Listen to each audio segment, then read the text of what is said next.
Now, unions do protect some workers. Unions protect two classes of workers: those of their members who are employed and the union officials who run the unions. But if you're going to look at this as a general answer, you have to recognize that only about 1/5 of all the workers in the United States are members of trade unions. And many of those are members of wholly ineffective trade unions, of trade unions that have had very little effect on the wages of their members or the working conditions of their members. It's very interesting to consider the actual experience of unions and compare it with the talk about unions that emanates from union leaders, union headquarters, and defenders of unions.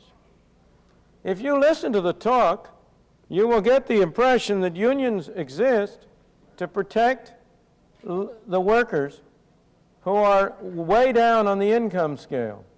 The talk is always about the necessity of protecting or helping the low-skilled workers against exploitation by employers. But suppose I were to ask you, which are the strongest unions in the United States? Which unions in the United States are strongest in the sense of having been most successful in raising the wage rates, the earnings of their members? The answer is very clear and very definite. Probably the single most successful union in the United States from this point of view is the Airline Pilots Union. Now, this is a union whose members typically receive salaries or wages somewhere around $50,000 to $100,000. They are hardly the poor, deprived, exploited workers of union literature. They have been very successful because they have been able to have a very strongly organized union, and they have, for reasons which I will come to later, been in a position to limit entry into the union and into the occupation. In my opinion, the next strongest union in the United States is an organization that the people in this room will not regard as a union, but that's what it is. In my opinion, the next strongest union in the United States has been the American Medical Association.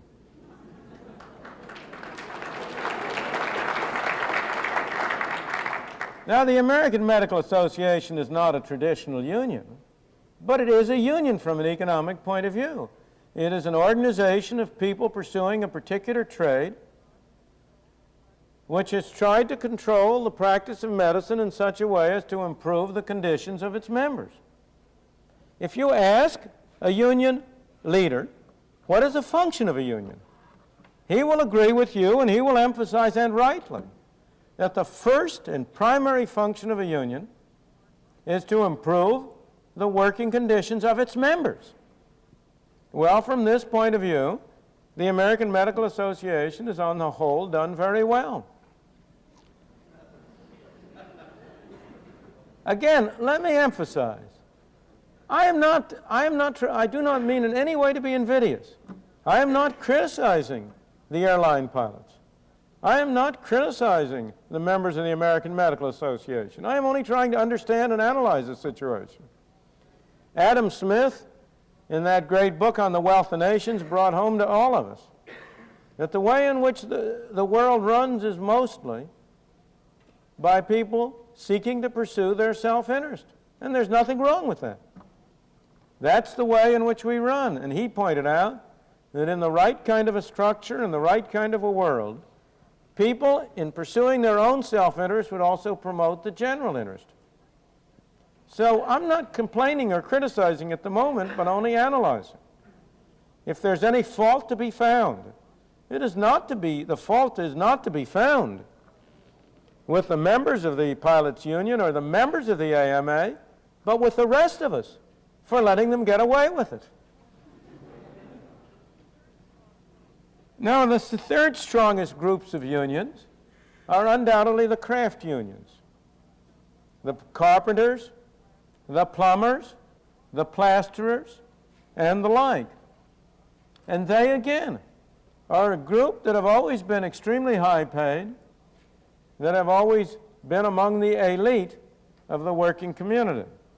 And finally, as my fourth class, and this is a newly developing class, the strongest unions have in recent years, in the past decade in particular, become the municipal unions.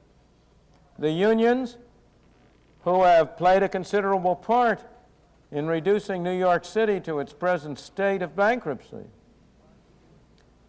The garbage workers unions, the school teachers unions, all of the unions of municipal employees. Now, these municipal unions, of course, illustrate a very important general case that we will expand more. Why are they so strong? Because the people who arrange employment with them are not the people who pay their salaries. It's the taxpayers of New York who pay the salaries of the people, but it's the officials of New York City who make the deals with the unions. Now, that illustrates a general principle which has reached its most extreme form in Great Britain. Unions are much stronger in Great Britain than they are in the United States, and one of the major reasons they are stronger is because the government of Great Britain has nationalized a great many more industries, in particular coal mining, railroads, public utilities, telephones are all nationalized industries. And the worst labor problems in Britain have almost invariably been in those industries which are nationalized by the government, just as in the New York City and other municipal cases, the growing role of government has tended to expand the importance and the role of the unions. One of the strong unions in the United States, for the same reason, are the Postal Workers unions. And so we go down the line. But the most important thing about all of these is that the strong unions tend to be among the high-paid workers. Now you have to ask yourself, are they high-paid because they are strong unions? Or are they strong unions because they are high-paid? It's a very important distinction. And the fundamental answer is the people who are in a high-paid position are in far better position to have a strong union, and the strong unions then reinforce their position. So both things are true. Part of their high-pay position today derives from their union existence, the existence of strong unions, but they have been able to have strong unions because they are highly skilled people, relatively few in number, and therefore far more effective in being able to organize in such a way as to raise their pay. Because you must recognize that the only way in which any group of workers, through union organization, can increase the amount of its pay is to make sure that there are fewer jobs available. There is no way in which a union can simultaneously increase the number of jobs and the pay. The law of economics, the law of demand in economics is inescapable. You can't get out of it. Raise the price of anything, and fewer people will want to buy it. Make labor more expensive in any area. Make carpenters more expensive. The number of jobs available for carpenters will be less. Make physicians more expensive.